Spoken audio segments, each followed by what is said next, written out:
Shalom Bapak Ibu Saudara sekalian, selamat kembali bertemu di dalam kasih Kristus. Kita akan mulai ibadah kita pagi hari ini. Kita akan naikkan pujian dan ku ingin mengenalmu Tuhan.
Kasih-Mu yang besar, Engkau memperkenalkan dirimu terlebih dahulu Tuhan. Engkau memanggil kami untuk maksud keselamatan dan rancangan-Mu yang mulia bagi kami semua Tuhan. Biarlah kami rindu Tuhan mengenal Engkau, bukan saja Tuhan lewat karya-Mu yang besar, lewat pekerjaan-pekerjaan-Mu yang besar di dalam hidup kami Tuhan, tetapi kami lebih mengenal lagi Tuhan Engkau yang sudah mati bagi kami Tuhan.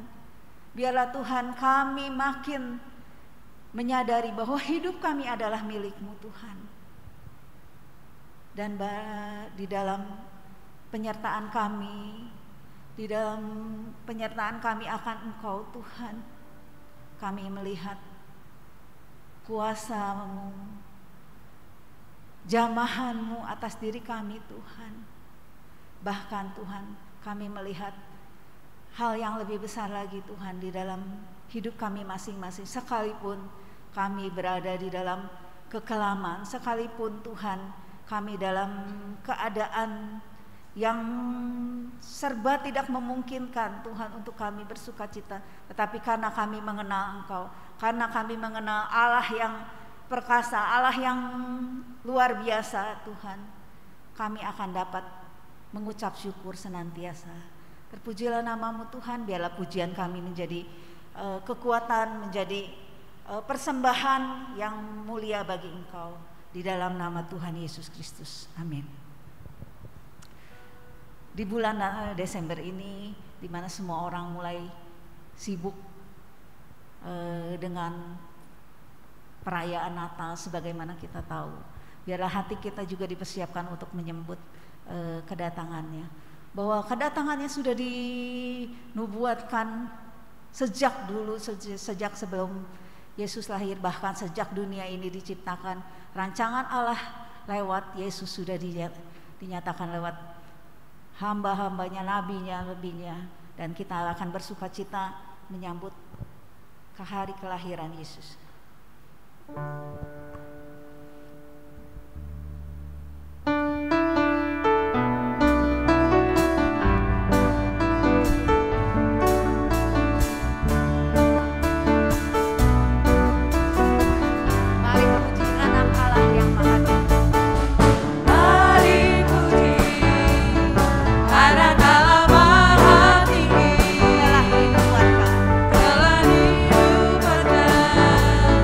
Oleh para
menunjukkan tangannya yang kudus di depan mata semua bangsa.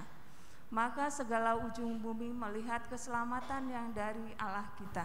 Sesungguhnya hambaku akan berhasil, ia akan ditinggikan, disanjung dan dimuliakan. Seperti Bapa, orang akan tertegun melihat dia.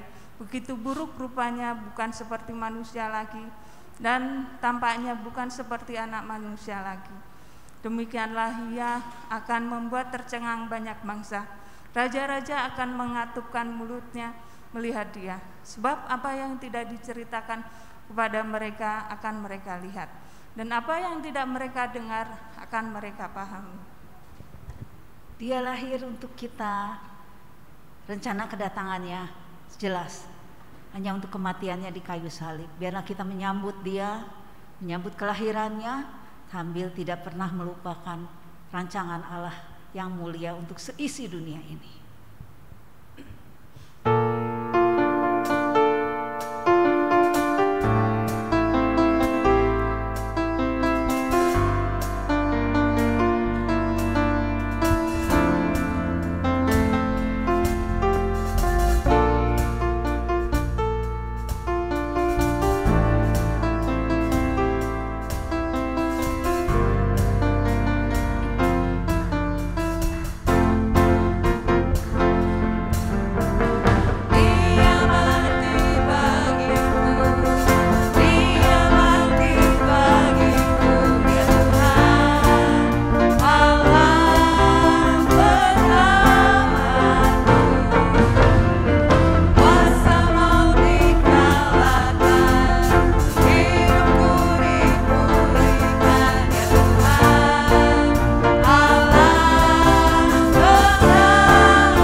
jalan dan kebenaran dan hidup.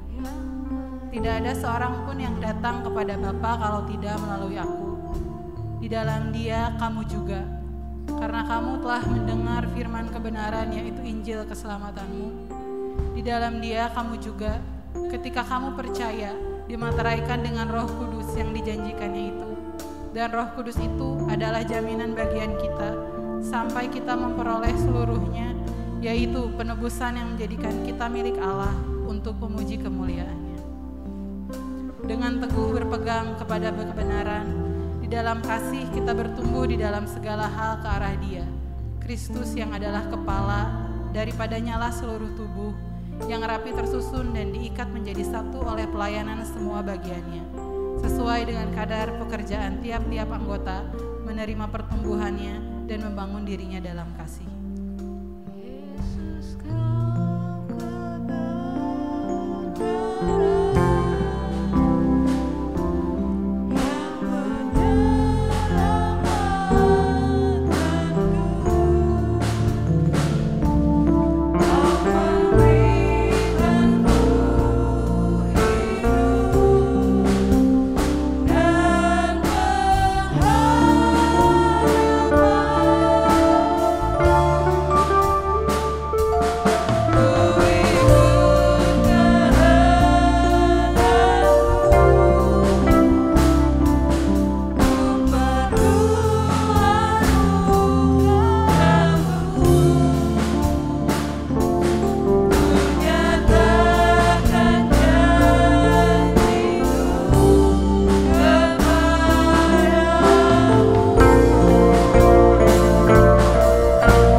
Bapa, Hutape akan berdoa.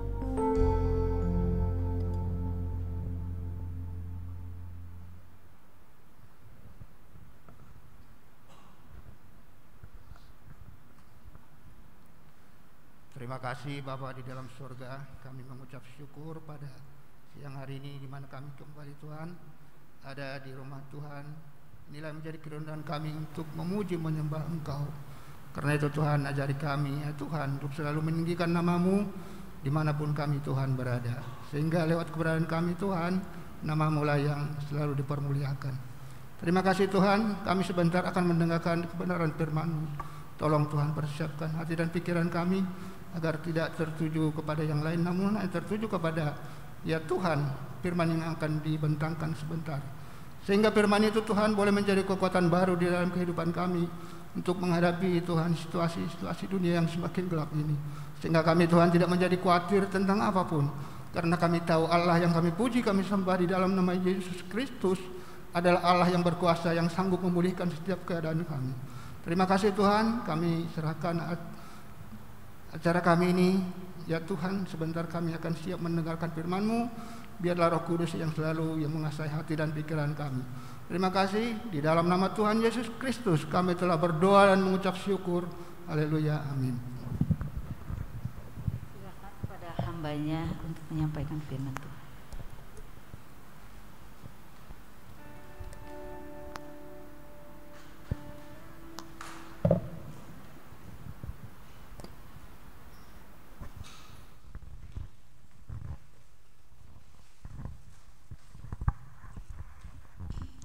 Shalom Bapak Ibu Saudara sekalian, selamat pagi, selamat kita beribadah bersama-sama dan mendengarkan kebenaran firman Tuhan.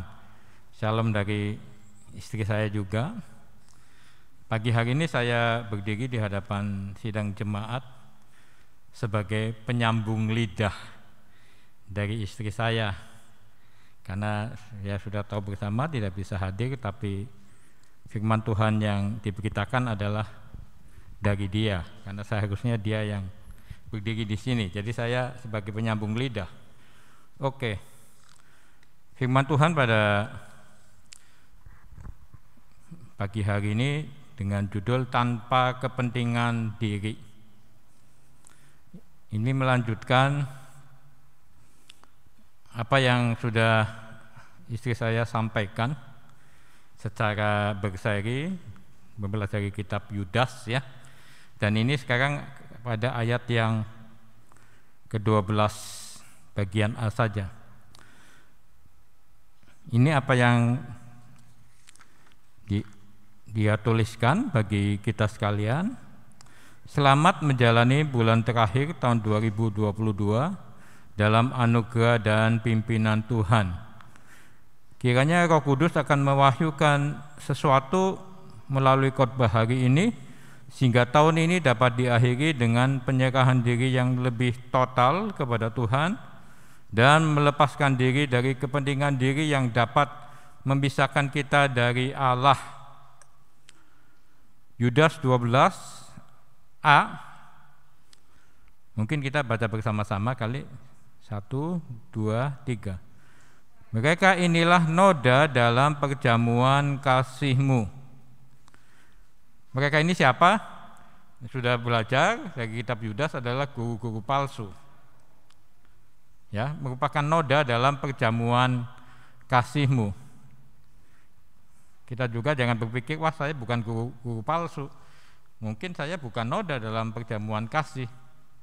Tapi nanti kita akan melihat kalau sifat-sifat guru palsu ini yang menjadi noda dalam perjamuan kasih itu ada di dalam diri kita, berarti kita pun menjadi noda dalam perjamuan kasih.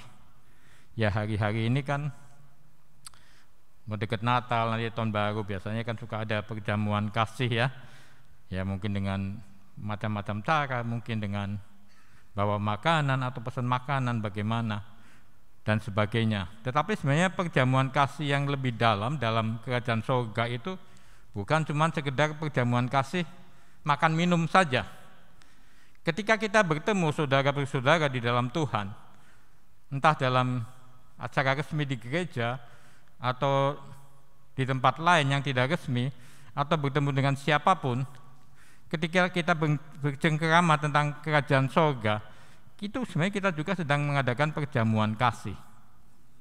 Ya, jadi pengertian perjamuan kasih tidak hanya sebatas makan minum bersama-sama merayakan acara tertentu, tidak ya. Tapi lebih dalam adalah setiap kita ketemu dengan siapapun dimanapun, sama-sama anak Tuhan, kita sedang mengadakan perjamuan kasih. Karena adalah kewajiban kita saling mengasihi satu dengan yang lain. Ya, seperti itu. Jadi disebut noda dalam perjamuan kasih dengan kriteria tidak malu-malu melahap, hanya mementingkan diri sendiri. Itu ayat Yudas ayat 12 bagian B-nya dan seterusnya.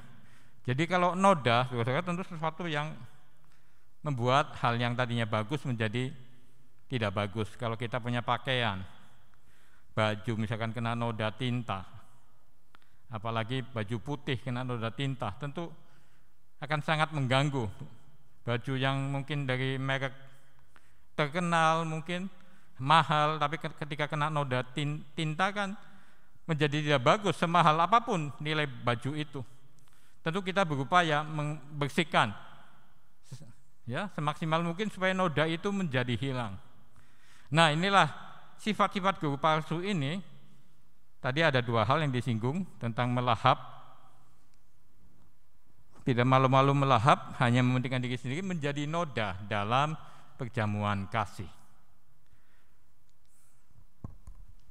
Ya, kalau mereka punya mobil bagus juga, kena goresan dikit noda, saya pernah melihat orang juga menjadi marah, kayak karena mobilnya bagus, kena goresan dikit orang lain menjadi noda. Beda kalau mobil itu, saudaraku, memang mobil bekas yang sudah banyak noda, kegores sedikit juga mungkin udah biarin. Kebetulan pengalaman saya di masa lalu, pengalaman kami 4 kali ganti mobil, semuanya mobil bekas. Memang kelasnya mobil bekas, saudara. Jadi kadang-kadang kegores sedikit juga, biarinlah, nggak masalah. Kalaupun orang lainnya menggores nggak jadi kesel. Jadi memberikan sebuah pemahaman bahwa kalau hidup kita ini banyak noda, ya memang akhirnya nggak apa-apa lah. Tapi kalau kita hidup dikuduskan oleh Tuhan, maka kadang-kadang hal kecil pun sangat mengganggu keindahan daripada kehidupan kita di dalam Tuhan. Ya. Jadi disebut noda dalam perjamuan kasih dengan kriteria tidak malu-malu melahap, hanya mementingkan diri sendiri. Jadi perlu diwaspadai ketika mulai timbul keadaan tidak tahu malu dalam hal-hal tertentu, baik makan minum, tutur kata, tingkah pola, gaya hidup, cara berpakaian, dan hal-hal lahiriah lainnya yang merupakan cerminan dari apa yang tersembunyi di dalam. Dan ternyata yang tersembunyi di dalam tersebut adalah sikap mementingkan diri sendiri dan ini merupakan salah satu karakter dan dosa manusia akhir zaman. Jadi dalam banyak hal ya, tidak cuma soal makan minum, tapi dalam apa saja, tidak mencerminkan kita sebagai tubuh Kristus, tidak mencerminkan kita sebagai anak Tuhan yang harus jadi terang. Apapun dalam kehidupan kita, tutur kata dan lain sebagainya, itu akan menjadi noda kita sebagai anggota tubuh Kristus di dunia ini, dalam gereja-gereja lokal di mana kita beribadah ya tentunya.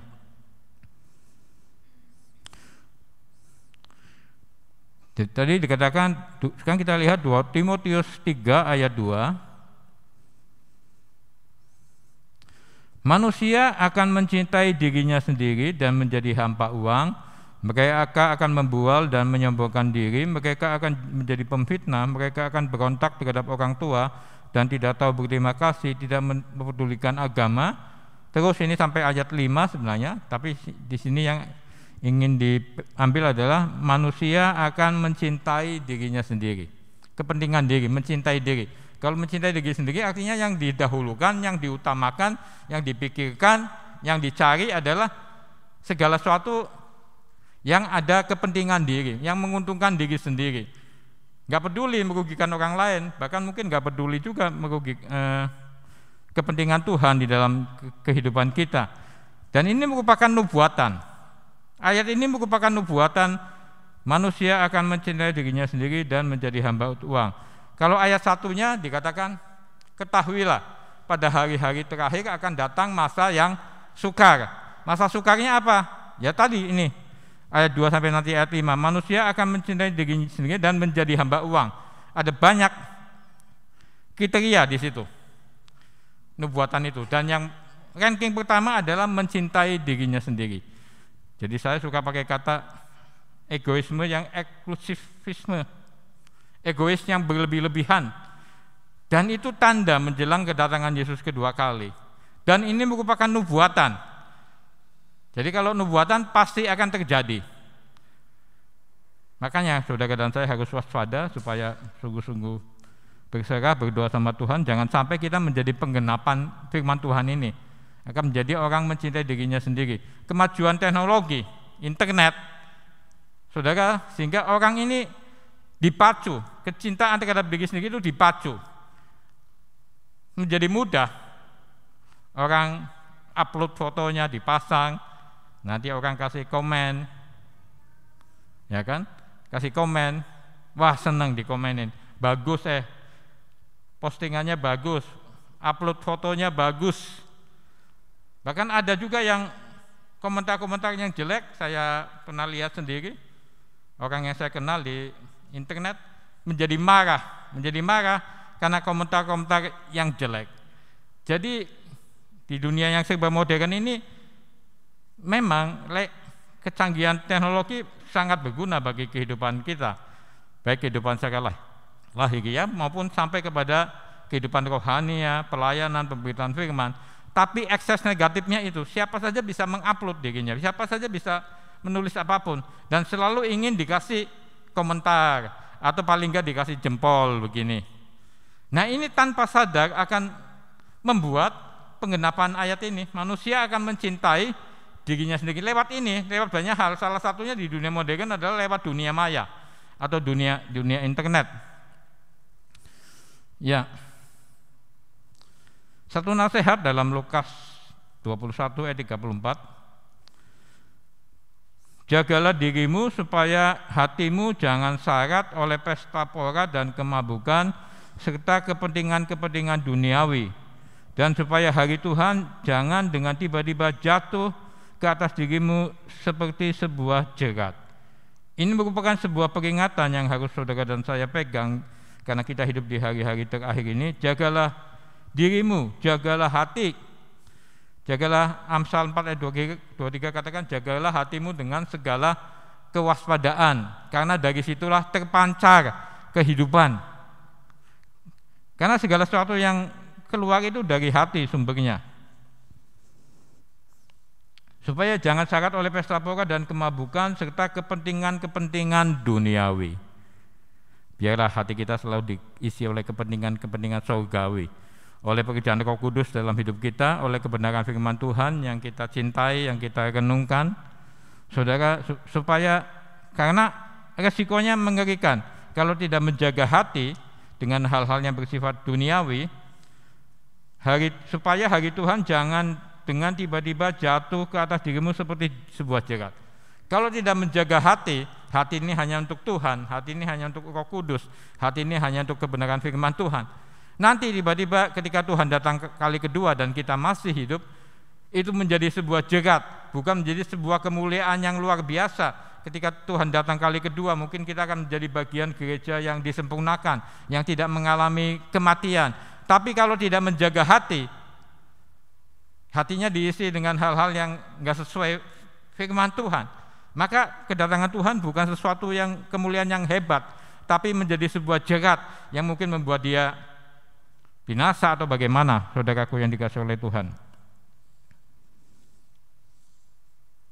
1 Korintus 2 ayat 14, tetapi manusia duniawi tidak menerima apa yang berasal dari Roh Allah, karena hal itu baginya adalah sebuah kebodohan, dan ia tidak dapat memahaminya, sebab hal itu hanya dapat dinilai secara rohani. Manusia duniawi, Manusia duniawi bukan saja yang di luar kekristenan, di dalam kekristenan juga bisa ada. Maka orang Kristen atau mungkin pelayan Tuhan, mungkin hamba Tuhan yang masih bersifat duniawi, yang dicari adalah hal-hal duniawi, kepentingan diri sendiri secara duniawi, secara lahiriah, saudaraku yang dikasihi oleh Tuhan. Dan dia tidak akan memahami hal-hal rohani. Tetapi manusia duniawi tidak menerima apa yang berasal dari Roh Allah, karena hal itu baginya adalah suatu kebodohan dunia, dan ia tidak dapat memahaminya, sebab hal itu hanya dapat dinilai secara rohani. Sebab itu yang harus kita lakukan setiap hari adalah menumbuh kembangkan hal-hal yang rohani. Karena hal-hal yang rohani nggak bisa dipahami secara pikiran duniawi kita. Walaupun mungkin orang itu sangat cerdas, jenius, tapi kalau pikirannya dikuasai oleh hal-hal duniawi, dia tidak akan bisa memahami hal-hal rohani. Jadi baca firman Tuhan ya baca aja begitu, tanpa mendapat berkat, tanpa pengertian, baca begitu aja. Padahal firman Tuhan bukan huruf yang mati kata Alkitab, tapi huruf yang menghidupkan. Itu hanya bisa dialami, hurufnya menghidupkan itu, kalau pikiran kita diisi dengan hal-hal rohani. Kita membuang dengan pertolongan Roh Kudus sedikit demi sedikit hal-hal yang masih bersifat duniawi di dalam pikiran, hati, dan kehidupan kita. Yakobus 3 ayat 16, sebab di mana ada iri hati dan mementingkan diri sendiri, di situ ada kekacauan dan segala macam perbuatan jahat. Ini noda dalam kekristenan, noda dalam tubuh Kristus, noda dalam gereja lokal dimanapun, sampai gereja secara skala dunia. Di mana ada iri hati dan kepentingan diri sendiri, di situ ada kekacauan dan segala macam perbuatan jahat. Pertanyaannya, apakah sampai hari ini masih ada? Ini masih terjadi di gereja-gereja lokal tertentu? Mungkin tidak semua. Mungkin ada gereja-gereja lokal tubuh Kristus yang sudah terlepas dari iri hati dan kepentingan diri sendiri, sehingga menjadi gereja yang dipersiapkan menuju gereja yang sempurna. Tapi saya mau katakan realitanya masih ada. Saya belum lama ini ketemu satu pelayan Tuhan. Dia curhat tentang pekerjaan Tuhan, di mana dia dipercaya melayani. Dia curhat terjadi kekacauan, karena ada iri hati, ada kepentingan diri, terjadi blok-blokan, kacau. Jadi bukannya mendatangkan perjamuan kasih itu harusnya mendatangkan damai sejahtera, sukacita, tapi mendatangkan kekacauan, saling mengejek, saling menghina, dan lain sebagainya. Ini masih terjadi, saudaraku. Tergantung gereja itu menjadi gereja yang duniawi atau gereja yang rohani.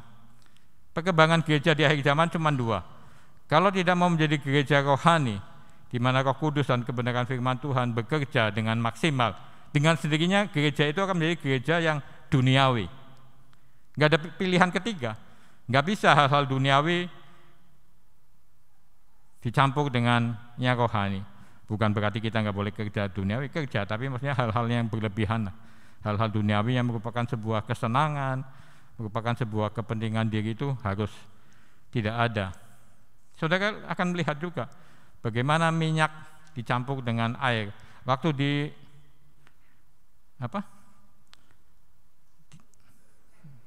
diaduk, sepertinya menjadi satu, tetapi lama-lama ketika diam tetap berbeda. Minyak di atas ya, atau minyak di atas, air di bawah, karena berat jenisnya berbeda. Kalau saya nggak salah minyak 0,9 mungkin atau berapa gitu. Pokoknya air lebih berat. Seperti itulah gereja akhir zaman, seperti itu, sepertinya sama, tapi kualitasnya berbeda, berat jenisnya berbeda.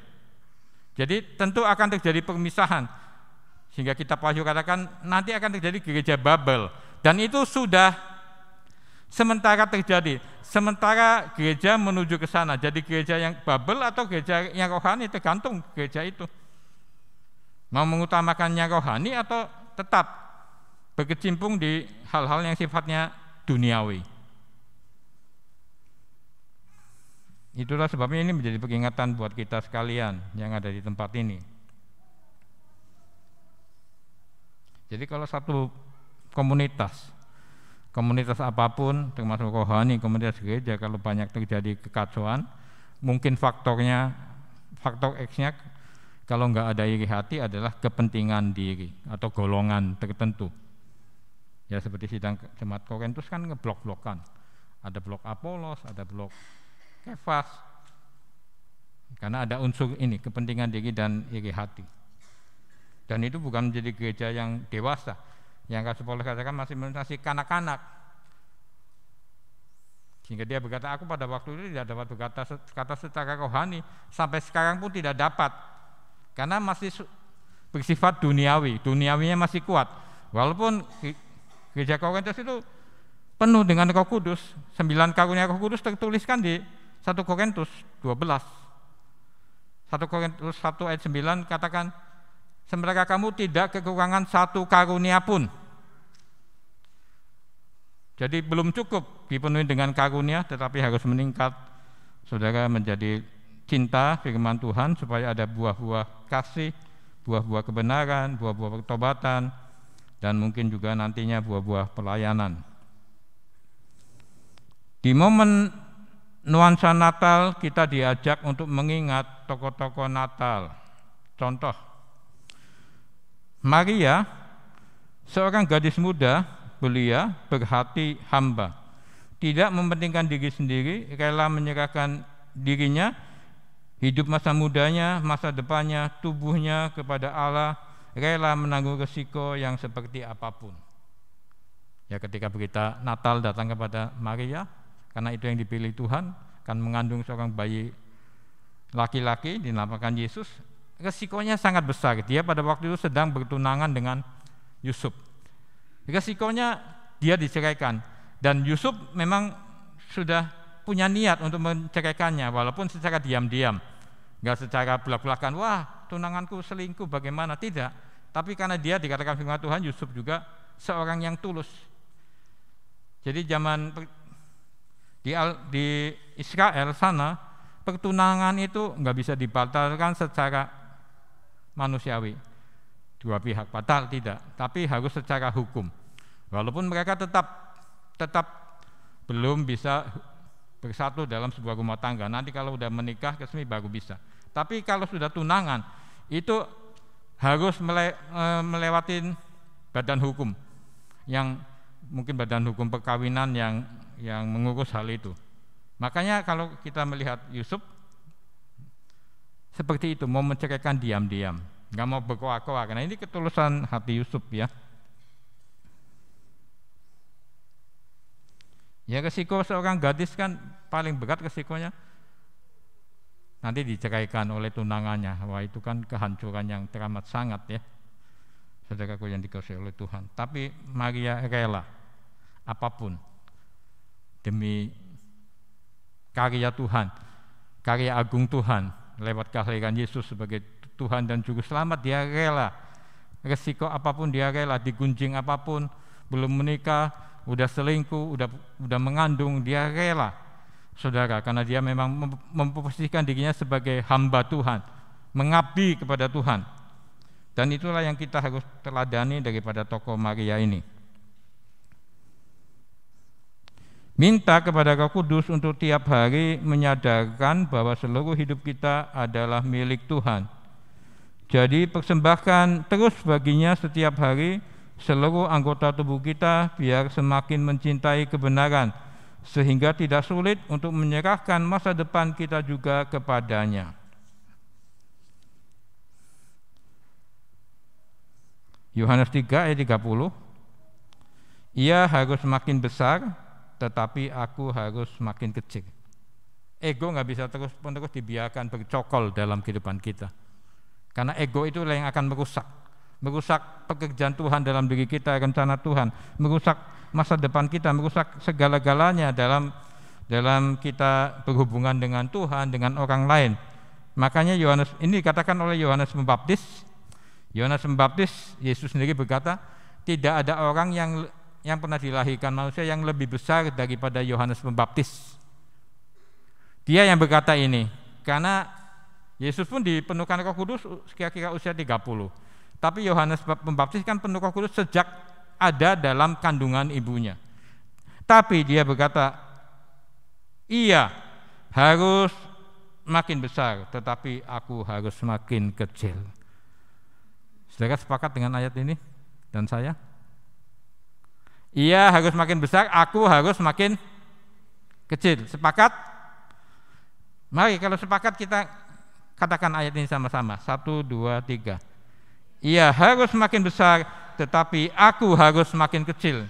Enggak ada pilihan. Aku, ego kita, kepentingan diri harus makin kecil. Kepentingan Allah yang makin besar di dalam kehidupan kita. Jadi sebuah keharusan, bukan pilihan. Harus.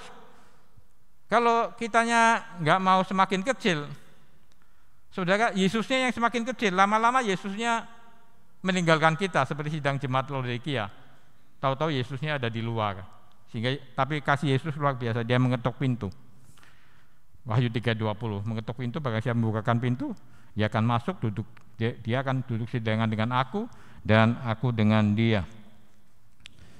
Dalam bahasa Indonesia masa kini, ayat yang sama dikatakan, dialah yang harus makin penting dan saya makin kurang penting. Akhirnya saya menjadi tidak penting. Yang penting adalah Yesus. Karena kita diciptakan untuk memuliakan Tuhan. Kita diciptakan menurut gambar dan rupa Allah. Jadi kepentingan diri itu harus semakin berkurang, nggak bisa stagnan. Setiap hari kita harus minta Roh Kudus dan kebenaran Tuhan bekerja, memproses kita sehingga ego kita itu semakin berkurang. Karena penghalang terbesar itu adalah ego dalam pertumbuhan kerohanian kita sehingga menghasilkan buah-buah yang kekal. Itu ego, itu penghalang terbesar. Ada hamba Tuhan bilang kita punya 3 musuh. Kuasa kegelapan, hal-hal duniawi yang sifatnya dosa, dan diri sendiri. Dan yang paling besar adalah diri sendiri. Iblis kelihatannya harus dengan kuasa Tuhan, hal-hal duniawi, tapi itu kan di luar diri kita. Tapi ego itu kan ada di dalam kita. Setiap hari dari kita sejak bangun pagi sampai tidur, ego itu kan ngikut terus. Dan itulah yang harus diperangin. Jadi jangan memerangi orang lain, ego kita masing-masing, perangin supaya semakin berkurang. Karena ia harus makin besar, tetapi aku harus makin kecil. Kalau ingin kemuliaan Tuhan dinyatakan lebih besar, kitanya harus rela ego kita itu dihancurkan oleh Tuhan, sehingga satu saat kita bisa berkata seperti Rasul Paulus, hidupku bukannya aku lagi, egonya udah nggak ada Paulus, tetapi Kristus yang hidup di dalam aku. Kalau aku masih hidup aku lagi, Kristusnya menjadi tertolak. Akhirnya lama-kelamaan Tuhannya menjadi tertolak. Kalau ego kita masih tidak mau berubah, harus ada niat, harus ada tekad supaya mengizinkan Roh Kudus dan firman Tuhan menghancurkan ego kita setiap hari. Karena itu sebuah proses. Dia yang harus makin penting dan saya makin kurang penting. Sampai akhirnya saya tidak penting lagi. Yang penting Yesus saja dalam hidupku. Yang penting kehendak Tuhan saja dalam hidupku. Yang penting adalah kemuliaan Tuhan saja, rencana Tuhan supaya terjadi dalam hidupku bagi keselamatan bangsa-bangsa, bagi keselamatan banyak orang. Ayub 23 ayat 10. Karena ia tahu jalan hidupku, seandainya ia menguji aku akan timbul seperti emas. Tuhan tahu. Jadi kalau ada hal-hal yang sulit yang kita alamin, sedang dialamin, sebenarnya itu proses Tuhan supaya kita menjadi seperti emas, katanya, benda berharga. Yang setiap kejadian peristiwa dalam hidup kita terus menguji kita dan mendewasakan kita. Semoga penyerahan kita semakin penuh, semakin total, bahwa Allah bertujuan untuk mendatangkan kebaikan. Sekarang bagian terakhir firman Tuhan ini. Bagaimana upaya terhindar adanya unsur kepentingan diri sendiri dalam melakukan segala sesuatu apapun kepada siapapun. Kadang-kadang itu tanpa sadar, seringkali ego itu mengikuti. Kalau ego kita masih kuat, seringkali mengikuti dalam apapun kepada siapapun kita berbicara atau kita berkomunikasi, itu mengikuti. Nah, sekarang pertanyaannya bagaimana caranya supaya kita terhindar didominasi atau dikuasai oleh kepentingan diri yang bersifat duniawi itu, yang berdosa itu. Saudara, maka solusinya adalah belajar melakukan segala sesuatu dengan tulus. Kalau tulus itu nggak ada unsur udang di balik batu, nggak ada unsur kepentingan diri. Apapun, dari hal yang paling sederhana, paling kecil, sampai hal yang paling besar, baik kepada Tuhan, kepada sesama, kita melakukan apapun dengan tulus, tidak ada unsur kepentingan diri. Itu mesti dilatih, itu yang mesti didoakan, itu yang mesti diminta kepada Tuhan. Ada banyak ayat bicara tentang tulus hati. Jadi kalau saudara semua kan mungkin sekarang lihat Alkitab kan dari HP ya, atau dari laptop. Kalau saudara ingin membahas satu kata tentang tulus ini misalkan, tinggal ketik di konkordannya kan tulus, nanti ayat-ayat dari Kejadian sampai Wahyu kan keluar semua. Ya semua sudah tahu itulah sebagian besar. Baca. Dan tulus ini saudara luar biasa, begitu banyak, semua ayat lah. Begitu cara belajar firman Tuhan, ketik kata apa yang ingin kita pelajari, ingin tahu, ketik, nanti muncul ayat-ayat misalkan tentang tulus dari Kejadian sampai Wahyu, jadi kita bisa mempelajari dengan lengkap. Ya kalau saya menyiapkan khotbah, begitu juga cara saya.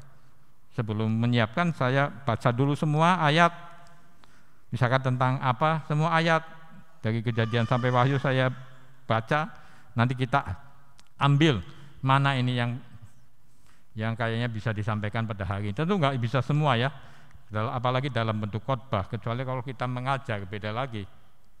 Ya kalau mengajar punya banyak waktu, mungkin bisa berminggu-minggu, bulan-bulan. Kalau saya mengajar juga pasti ingin begitu. Sebanyak ayat yang bicara tentang topik itu dimuat, diberitakan. Ini beberapa ayat saja tentang tulus.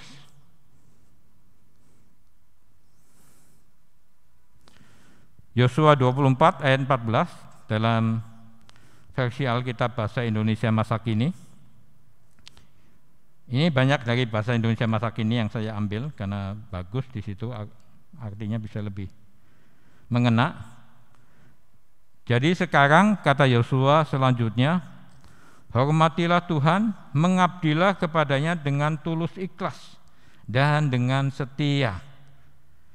Singkirkanlah ilah-ilah lain yang disembah oleh nenek moyangmu dahulu di Mesopotamia dan Mesir. Mengabdilah hanya kepada Tuhan. Hidup kita itu dipanggil untuk mengabdi kepada Tuhan. Mengabdi kepada Tuhan bukan cuma hamba Tuhan, tidak.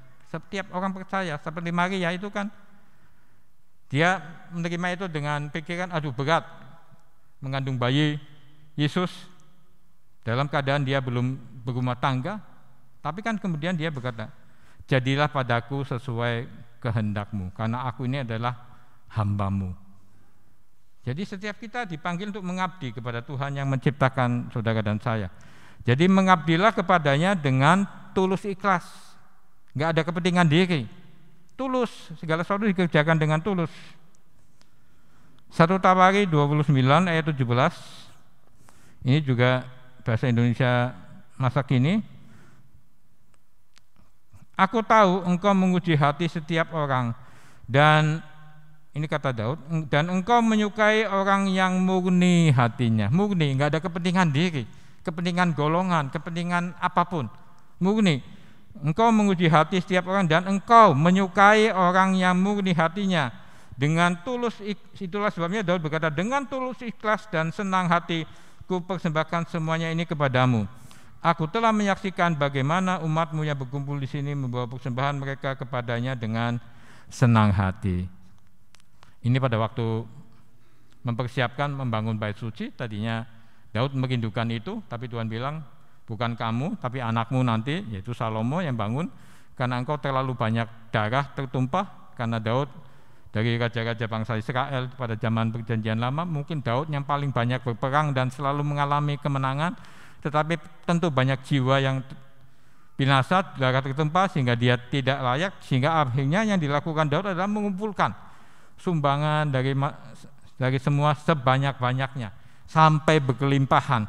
Ketika nanti Salomo membangun, sumbangan itu masih ada sisanya berkelimpahan. Dan dia katakan karena Tuhan itu menyukai orang yang murni hatinya, maka dengan tulus, daripada kita melakukan banyak untuk Tuhan tapi mungkin tidak tulus, mendingan sedikit-sedikit tapi tulus. Lebih banyak, lebih bagus. Artinya apapun kita lakukan dengan tulus.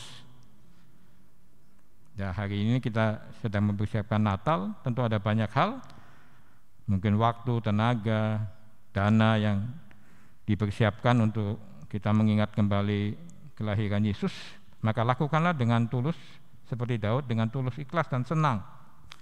Ayub 6 ayat 25 BIMK juga, kata-kata yang tulus menyejukkan hati, tetapi bicaramu kosong tiada arti. Jangan sampai kita bicara dengan siapapun kosong, tapi harus dengan tulus. Firman Tuhan katakan, kata-kata yang tulus itu menyejukkan hati. Orang lain akan merasakan ketika kita bicara dengan tulus, berkat rohani akan dirasakan oleh orang lain. Nah, pertanyaannya kan bagaimana saudara dan saya dalam kita berkomunikasi dengan orang lain, dengan siapapun, apakah kita dengan kata-kata yang tulus atau tidak tulus? Mari kita mengkoreksi diri saja. Tapi jelas kata-kata yang tulus menyejukkan hati. Mazmur 7 ayat 10, pelindungku ialah Allah yang menyelamatkan orang yang tulus hati. Kata Daud juga, pelindungku ialah Allah yang menyelamatkan orang yang tulus hati. Ada jaminan keselamatan.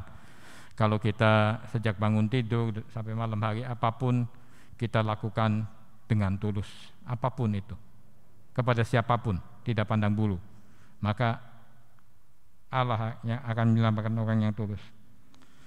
Mazmur 97 ayat 11, terang sudah terbit bagi orang yang tulus hati dan sukacita untuk orang yang jujur. Terang Tuhan, baik lewat pekerjaan Roh Kudus dalam hidup kita, baik lewat kebenaran firman Tuhan yang disingkapkan, terang Tuhan sudah terbit bagi orang yang tulus hati. Jadi menjelang kita mungkin 2 minggu lagi mengingat kematian Yesus, mari hari-hari terakhir ini sebagaimana pesan Ibu Inge tadi, mari diisi dengan ketulusan hati. Hal-hal yang tidak tulus, buang. Masih ada kesempatan kita mengakhiri tahun 2022 ini, buang hal yang tidak tulus. Minta Roh Kudus membuang. Biarlah minta Roh Kudus pimpin supaya saudara apapun yang kita kerjakan mulai hari ini, mulai saat ini, kerjakan dengan tulus. Karena luar biasa, berkat bagi orang tulus itu luar biasa. Masih banyak ayat yang lain ya, silakan nanti saudara baca sendiri. Nah, sekarang bagian akhir firman Tuhan ini, bagaimana supaya kita mengerjakan apapun bentuknya kepada siapapun, nggak pandang bulu, tidak hanya kepada keluarga tapi juga kepada orang lain, pokoknya siapapun tidak dibatasi, supaya kita bisa melakukan dengan tulus. Maka caranya ini, Kolose 3 ayat 23 dalam bahasa Indonesia masa kini, pekerjaan apa saja yang diberikan kepadamu, hendaklah kalian mengerjakannya dengan sepenuh hati, seolah-olah Tuhanlah yang kalian layani, bukan hanya manusia. Pekerjaan apa saja yang diberikan kepadamu, hendaklah kalian mengerjakannya dengan sepenuh hati, seolah-olah Tuhan.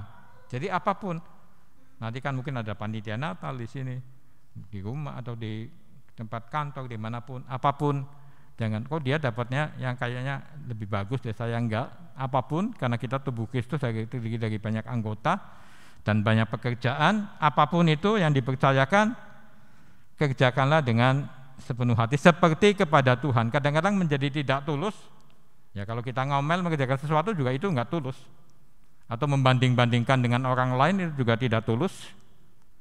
Maka kerjakan itu seperti kepada Tuhan. Maka saya percaya kalau itu dikerjakan di bulan terakhir tahun 2022 ini, apapun yang dipercayakan, kerja saja dengan tulus, maka berkat Tuhan akan datang dalam kehidupan saudara dan saya. Jadi ini cara untuk akhirnya kita bisa mengerjakan segala sesuatu dengan tulus, lakukan segala sesuatu seperti kepada Tuhan, bukan kepada manusia. Roh Kudus menolong dan memimpin kita mengakhiri di bulan terakhir ini dengan membuang hal-hal yang bersifat kepentingan diri, tapi mau mengerjakan apapun dengan tulus hati.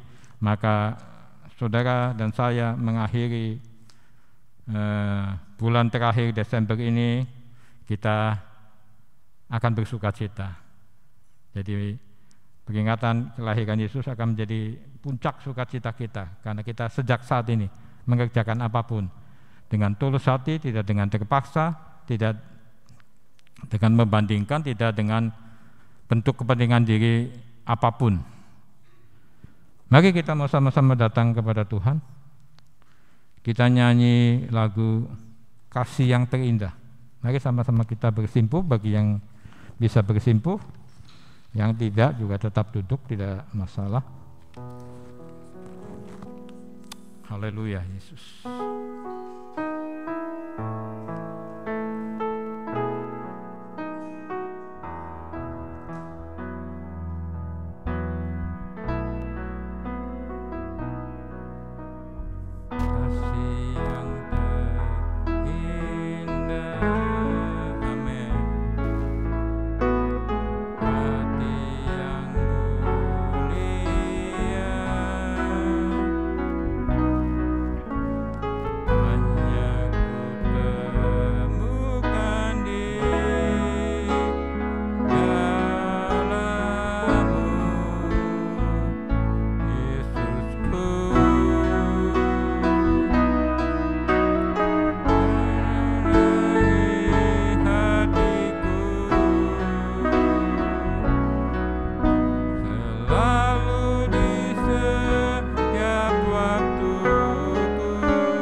Karya terbesar, haleluya.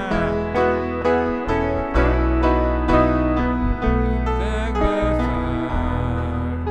dalam hidupku, pengorbananmu yang selamatkanku. Engkaulah harta yang tak ternilai, yang dan ku hargai.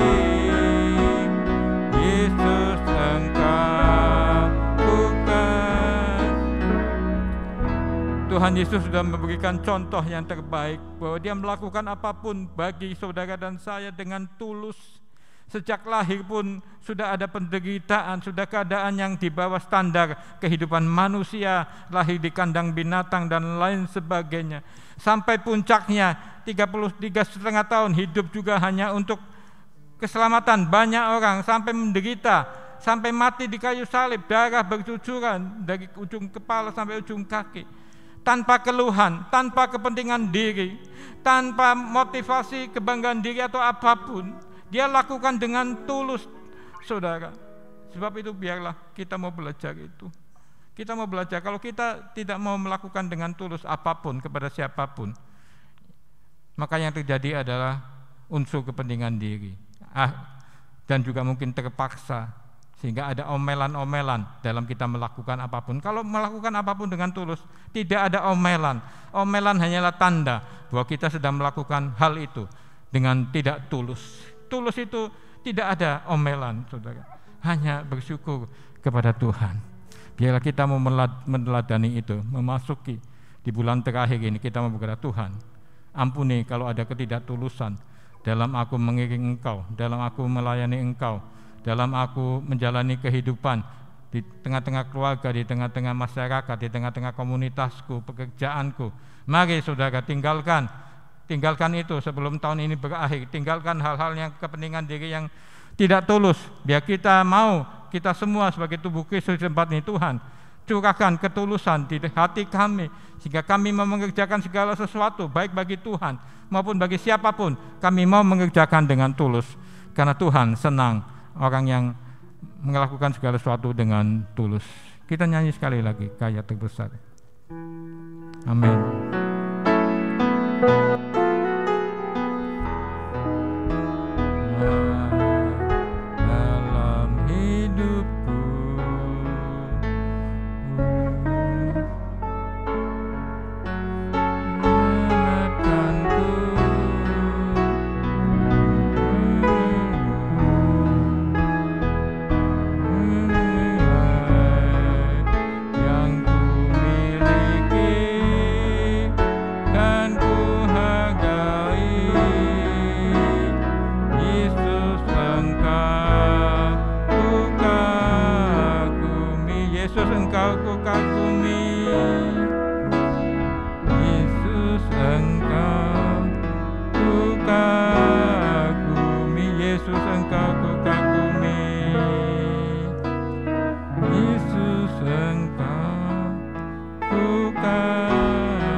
Selidikilah hati kami semua yang ada di rumah-Mu ini pagi hari ini, Tuhan. Apakah ketika kami mengerjakan segala sesuatu, baik kepada sesama kami, siapapun, ataupun kepada Tuhan, sudah mulai tidak ada ketulusan, sudah mulai ada omelan, sudah ada mulai keluhan, sudah ada roh yang mulai membanding-bandingkan dengan orang lain, Tuhan. Ampuni itu kalau ada dalam hati kami, Tuhan. Bersihkan hati kami dalam segala bentuk ketidaktulusan, dalam segala bentuk kepentingan-kepentingan diri yang masih ada, baik itu ingin dipuji, ingin dihargai orang, Tuhan, ingin mendapat keuntungan dalam bentuk apapun. Bersihkan hati kami, Tuhan, supaya menyongsong, Tuhan, mengingat kembali kelahiran-Mu, hati kami tulus, Bapa. Tulus, Bapa, sehingga Engkau benar-benar berkarya dengan maksimal di dalam kehidupan kami. Hanya Engkau yang punya ketulusan itu, Tuhan, yang sempurna. Kami tidak punya. Sebab itu, Tuhan, transfer ketulusan itu dalam hati kami, bentuk diri kami, hancurkan kalau masih ada sifat-sifat tidak tulus dalam apapun yang kami kerjakan, supaya hidup kami ini berkenan kepada Tuhan. Karena Engkau pasti memberkati dan membela, melindungi orang-orang yang tulus hati, Tuhan. Karena kami sedang mengikuti jejak langkah-Mu ketika kami mau melangkah dalam kehidupan kami tiap hari. Belajar melakukan apapun dengan tulus, belajar melakukan apapun seperti kepada Tuhan, bukan kepada manusia. Tuhan, tanamkan firman-Mu dalam hati kami. Tuhan, tumbuhkan apa yang sudah disampaikan, mungkin tidak dengan sempurna, Engkau yang akan menyempurnakannya sebagai sang firman itu, sehingga setiap kami pulang sebentar membawa berkat firman Tuhan, membawa ketulusan hati daripada Tuhan. Sebentar umat-Mu memberi korban persembahan mereka, besar, kecil, ataupun yang tidak bisa memberi, apapun yang mereka korbankan, biar kami semua melakukan dengan tulus, supaya itu bagikan rupa yang berbau harum di hadapan hadirat-Mu. Terima kasih Bapa, dalam nama Tuhan Yesus Kristus kami, Tuhan, sudah menyambut kebenaran firman-Mu. Haleluya, amin.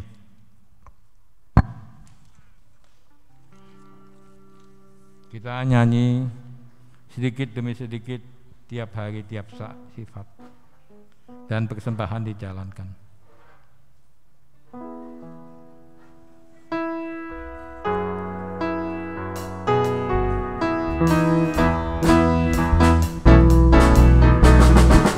Sedikit demi sedikit, tiap hari, tiap sifat,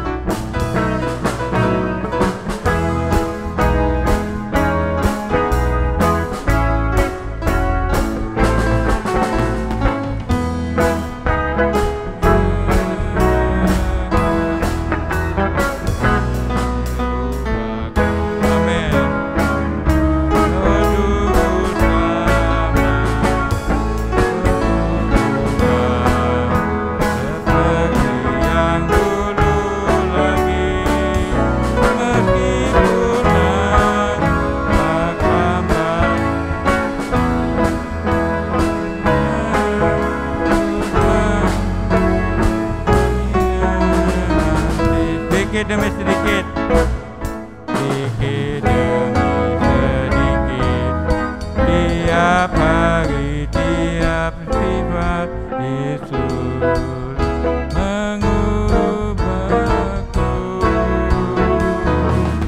Sejak ku terima Dia, hidup dalam firman-Mu,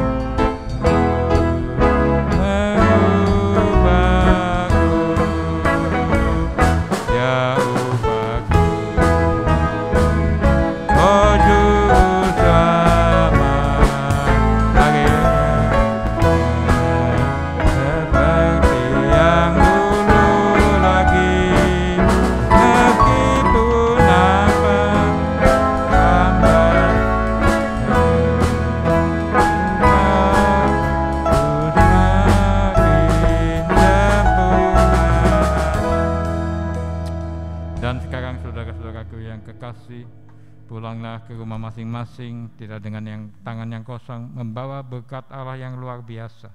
Allah yang telah menjadikan dirinya Bapa kita yang kekal dan kita anak-anaknya yang kekal, membawa kasih Yesus yang penuh ketulusan sampai mati di kayu salib, kiranya menyertai kita, menguasai hidup kita, dan pekerjaan Roh Kudus yang terus bekerja dengan dahsyat di dalam seluruh kebenaran firman Tuhan, mempersatukan kita sebagai tubuh Kristus di tempat ini, mulai saat ini sampai Maranatha Yesus datang kali yang kedua, bahkan sampai selama-lamanya, dalam berkat nama Tuhan Yesus Kristus. Katakan sama-sama, amin. Selamat siang, Tuhan memberkati kita semua.